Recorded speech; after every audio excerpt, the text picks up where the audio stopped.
Yeah, I was born in Saskatchewan, but I was born on a reservation. When Sitting Bull defeated Custer, he ran across the Montana-Saskatchewan border and about 15 miles over the border to a little place called Wood Mountain, Saskatchewan. That's where I was born. I'm first generation off the reservation.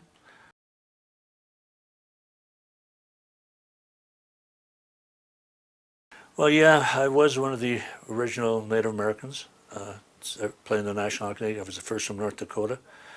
Uh, I think it was no different. I mean, I than most players, but because of my color, I was booed, hated, hissed at, beer thrown at, all the good stuff. Because back then, when I played in the minors, there wasn't glass; it was screens.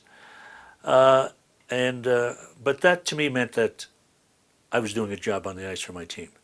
And knowing that I was a Native American, I had something to uphold and to prove. And so I played with pride.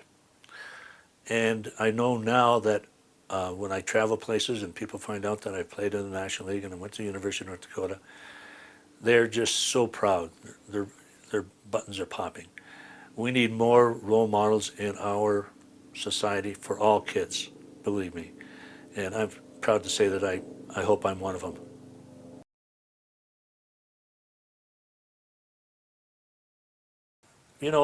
Coming off the reservation, it's hard for anybody to get started in hockey because of the gear and so forth that you have to have.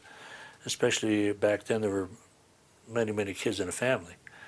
Uh, my first pair of skates was when I went to the children's shelter, and there was a rink on the end of the building, and the room leading outside was where all the kids hung their clothes and their skates and their boots and everything else. So everybody was out skating after supper, and I was the last one out there. And I looked up, and there was a pair of skates, and I put them on over top of my shoes and walked around the ice with my sisters. When I moved to Regina, Saskatchewan, and lived in foster homes, the government, social workers would provide me with what did I want at Christmas time. So I always wanted a pair of skates, and I always wanted a hockey stick. So basically, that's how I got started. We used to skate to the rink on the. We lived on the edge of town.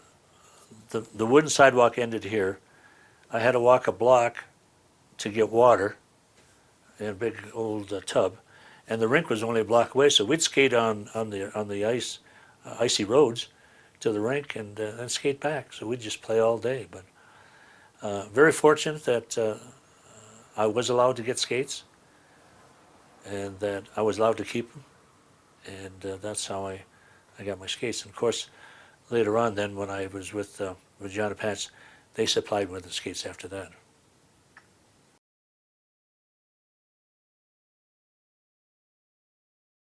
Yeah, I played against a lot of ex-NHLers or NHLers in my junior days, and prior to that, but just off the Regina Pats, there was Murray Balfour, there was Red Hay, there was Billy Hickey, Red Berenson, Terry Harper, and then of course in our league there was Teddy Hampson, Mel Pearson, Autry Erickson, uh, Dick Meisner, John Ferguson. How can I forget John Ferguson? Boy, scared the heck out of me when I was playing junior against him.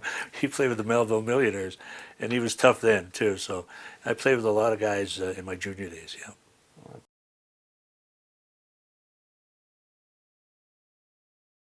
In the IHL, well, first of all, I think I played against two or three Gretzky's who got pounded out of the league because it was a tough league back then. I think maybe scoring in my first year, scoring 25 goals, and I didn't tell anybody on the team. I got it in the last period of the last game. I got a $500 bonus. Boy, that was huge to me. A couple of other things that were exciting to me when I played is in 62, 63, I was invited to Cleveland Barons camp. John Ferguson was there, Wayne Larkin, and I wanted to play. They wanted me to play against the Chicago Blackhawks, and they wouldn't give me a long-term contract, so I said no, and I walked out. And then that year they drafted John Ferguson, who went on to win about 5 Stanley Cups from 63 on to 70 in a row. I think in 65, 66, Sam Pollock called me up. He knew my background because of playing the Montreal Canadian Juniors against those guys in the Memorial Cup. He wanted me to come to camp, and I said, well, Sam, I'd gladly come to camp, but I need $150 a week, because that's what I'm getting as a manufacturer's rep. He said, oh, no, I can't do that. I can't do that. So I said, fine, Sam. So the next year, he called me up again, and he said, Bill, I want you to come to camp again this year. I said, well, I'll come to camp, but I just want to play in the National League, nowhere else. He said, I'm willing to pay the $150. I said, well, Sam, it went up to $200. Well, I could have heard the screaming and hollering on the phone. I'll tell you. Sam was really tight with the money, as all the Montreal Canadian guys know. So,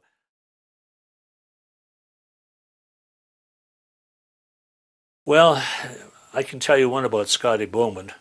I mean, Sam Pollock, who was working with Scotty, and I'm sure they both had this in the back of their minds.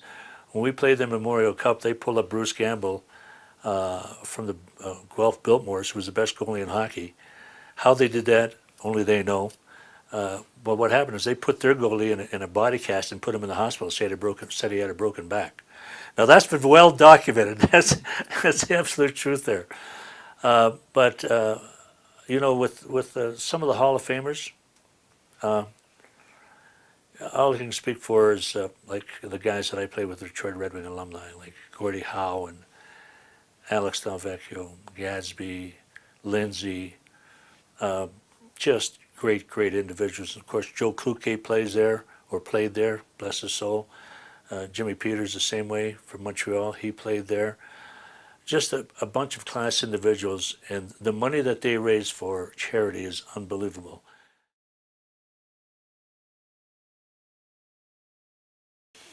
You know, I think just being associated with those guys, I think it's just amazing the good they do, but what a class bunch of individuals.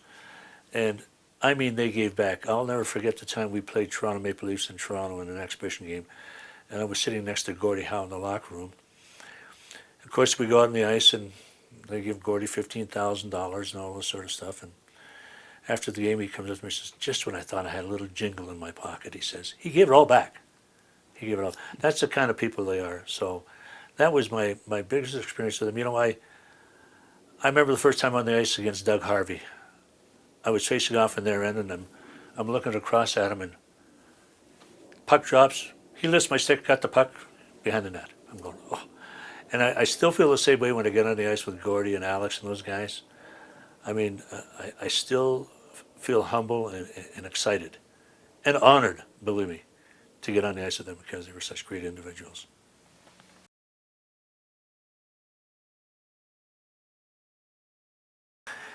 Well, you know, yes, you're right. I still play hockey. I still play a lot of hockey. Not as much as I'd like to. When I was in Detroit, of course, we practiced daily, twice or three times a week with the Red Wings. But I enjoy it here because, first of all, it keeps you in shape. And, you know, there's such great guys that you meet from all walks of life. You know, you can't tell a book by its cover. You might be sitting next to a scientist you don't know. You know, you might be sitting next to a bartender you don't know. But it doesn't make any difference because, you know, when you carry your bag into an airport or into a hockey rink, your brother's automatic with everybody. It doesn't matter the level you played at. So I really enjoy that camaraderie. I also enjoy talking to the guys, a lot of the guys who have just started skating. They went to hockey school, they went to power skating, and to learn how to play this game that I grew up with.